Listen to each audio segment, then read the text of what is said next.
بسم اللہ الرحمن الرحیم۔ کافیہ کے پہلے باب مبادیات کے سبق نمبر 14 میں خوش آمدید۔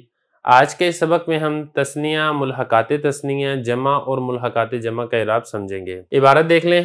والمثنى وکلا مضاف الی مضمر واثنان واثنتان بالالف والیاء جمع المذکر السالم وألو وعشرون واخواتها بالواء والیاء۔ عبارت پڑھ دی ہے، اس کا ترجمہ دیکھ لیں۔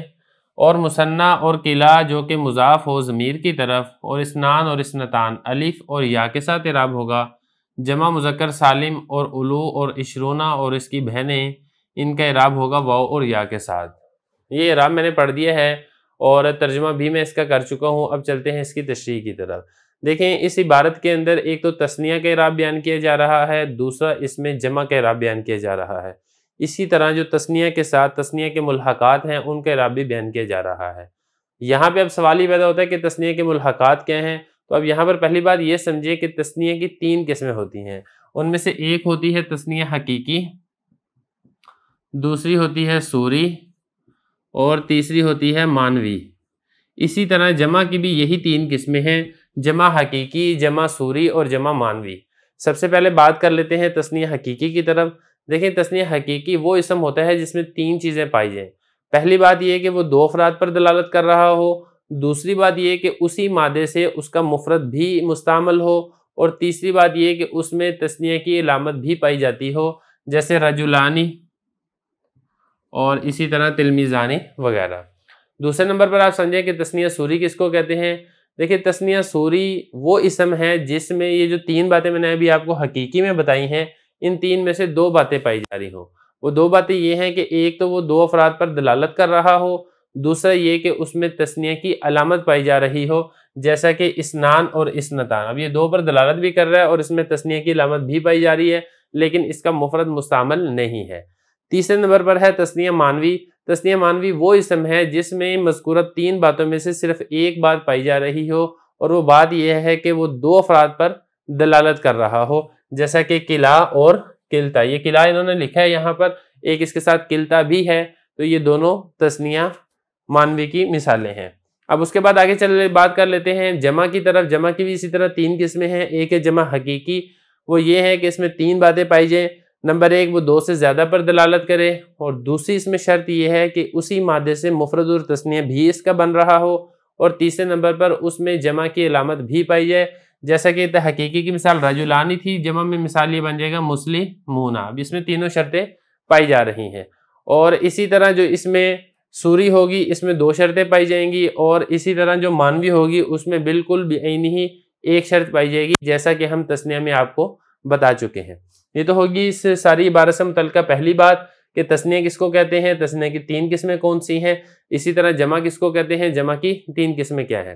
اب اس کے بعد آگے چلتے ہیں کہ جو 6 قسمیں ہیں، ان 6 قسموں کا اعراب کیا ہے۔ سب سے پہلی بات حضرت نے کی ہے تثنیہ کی طرف۔ تثنیہ میں پہلے نمبر پر ہے تثنیہ حقیقی، جس کو المثنیٰ سے تعبیر کیا ہے۔ اس کے بعد تثنیہ صوری ہے، جس کو قلع سے تعبیر کیا ہے۔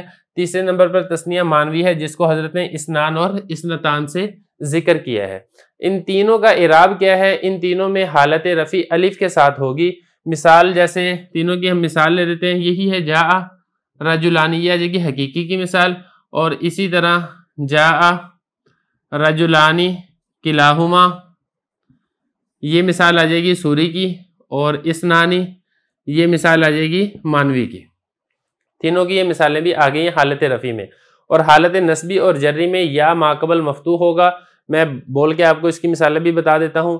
رأیت رجلین اثنین کلیہما، اور اسی طرح حالت جری میں مررت برجلین اثنین کلیہما۔ اب یہ تو ہوگی دوسری بات۔ ان تینوں کا اعراب میں آپ کو تثنیہ کا اعراب اور تثنیہ کے ملحقات کا اعراب میں آپ کو بتا چکا ہوں۔ اب یہاں پہ ایک بات اور سمجھنے کی ہے، وہ یہ ہے کہ قلع کے ساتھ شرط لگائی ہے کہ وہ مضاف و ضمیر کی طرف۔ یہ شرط اس لیے لگائی ہے کہ قلع اگر ضمیر کی طرف مضاف نہیں ہے بلکہ اس میں ظاہر کی طرف مضاف ہے، تو پھر اس کا اعراب یہ اس طرح نہیں ہوگا، بلکہ اس کا اعراب بالحرکت تقدیری کے ساتھ ہوگا، جیسے جاءنی کلا الرجلین، رأیت کلا الرجلین، مررت بکلا الرجلین۔ تو یہ والی بات ہے کہ اس میں ضمیر کی طرف اضافت اس کی ضروری ہے، اس میں ظاہر کی طرف اس کی اضافت نہیں ہونی چاہیے۔ یہاں پر ایک اور اشکال بھی پیدا ہوتا ہے، وہ یہ ہے کہ حضرت نے قلع کا ذکر تو کیا ہے، لیکن اس کی جو مؤنث کلتا ہے اس کا ذکر حضرت نے کیوں نہیں کیا ہے، حالانکہ کلتا کا اعراب بھی بالکل یہی ہے۔ تو دیکھیں اس کا جواب یہ ہے کہ قلع اصل ہے، اور قاعدہ یہ ہے کہ جب اصل کا ذکر ہو جاتا ہے تو فرع کا ذکر بھی خود بخود آ جاتا ہے، تو اس لیے جب ہم نے قلع کا ذکر کر دیا مذکر کا تو قلتا جو مونث ہے وہ بھی خود بخود اس کے اندر داخل ہو جائے گی، اور اس کا بھی اعراب یہی آئے گا۔ تو پھر اس کے اوپر ایک اعتراض یہ ہوتا ہے کہ اگر اصل کے ذکر سے فرع کا ذکر بھی آ جاتا ہے تو پھر اسنان جب آپ نے اصل ذکر کر دیا مذکر تو پھر اسنتان آپ نے مونث کیوں ذکر کیا ہے؟ تو اسنتان کا ذکر بھی تو پھر اسنان کے اندر خود بخود ہی آ گیا ہے۔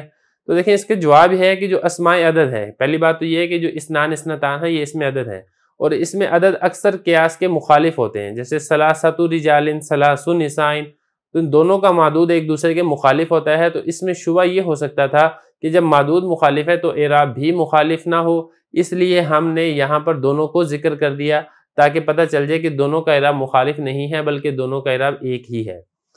اور دوسری بات ہم نے یہاں پر یہ سمجھنی ہے کہ جو مضاف ہے یہ حال واقع ہو رہا ہے قلع سے، اور قلع اس حال میں کہ وہ مضاف ہو اسم ضمیر کی طرف۔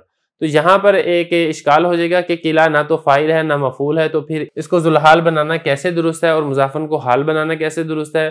تو دیکھیں اس کا جواب یہاں پر یہ ہے کہ اصل میں تقدیر عبارت آپ دیکھیں، تقدیر عبارت ہے یعرب المثنی قلع، یعرب المثنی و قلع۔ تو یہ جو قلع ہے یہ اصل میں یعرب فعل مجہول کا نائب فاعل بن رہا ہے۔ جب یہ نائب فاعل بن رہا ہے تو نائب فاعل سے پھر مضافن کو حال بنانا بھی بالکل درست ہے۔ یہاں تک بات ہی تثنیہ کی، جمع کی بات بھی اب دیکھ لیتے ہیں۔ جمع کی بات بہت آسان ہے۔ جمع کے اعراب میں حضرت نے یہ فرمایا کہ جمع مذکر سالم الو اور عشرون و اخواتہا۔ پہلی بات یہ کہ اخواتہا سے کیا مراد ہے؟ اخواتہا سے مراد 20 کے بعد والی دہائیاں، مثلا اس میں 30 ہے، ثلاثون جس کو کہتے ہیں، 40 ہے جس کو 40 کہتے ہیں، 50 ہے جس کو 50 کہتے ہیں، 60 ہے جس کو 60، اور اسی طرح 70 ہے جس کو 70، 80 ہے جس کو 80، اور 90 ہے جس کو 90 کہتے ہیں۔ یہ جو باقی دہائیاں ہیں اس کو عشرون کی اخوات یعنی بہنیں کہا جاتا ہے۔ اس میں جو ہا ضمیر ہے یہ اسی عشرون کی طرف ہی لوٹ رہی ہے۔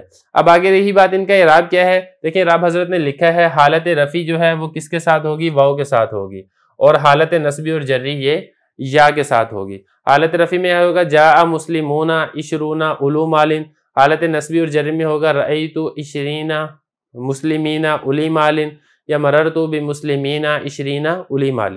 یہ والی بات ہوگی۔ اب اس میں صرف ایک چیز رہ گئی ہے، وہ دیکھ لیں اس سبق میں، پھر سبق ہمارا مکمل ہو جائے گا، وہ ہے اولو۔ دیکھیں جو اولو ہے یہ ذو کی جمع ہے، جیسے ہم نے اسماء ستہ مکبرہ میں ذو پڑھا تھا، لیکن یہ جمع من غیر لفظی ہی ہے۔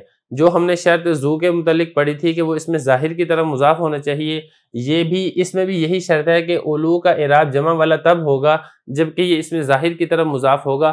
اگر یہ اس میں ظاہر کی طرف مضاف نہیں ہے تو پھر اس کا اعراب بھی یہ والا نہیں ہوگا۔ تو خلاصہ یہ آج کے سارے سبق کا کہ ہم نے تثنیہ اور ملحقات تثنیہ کا اعراب پڑھا ہے، اسی طرح ہم نے جمع اور ملحقات جمع کا اعراب پڑھا ہے۔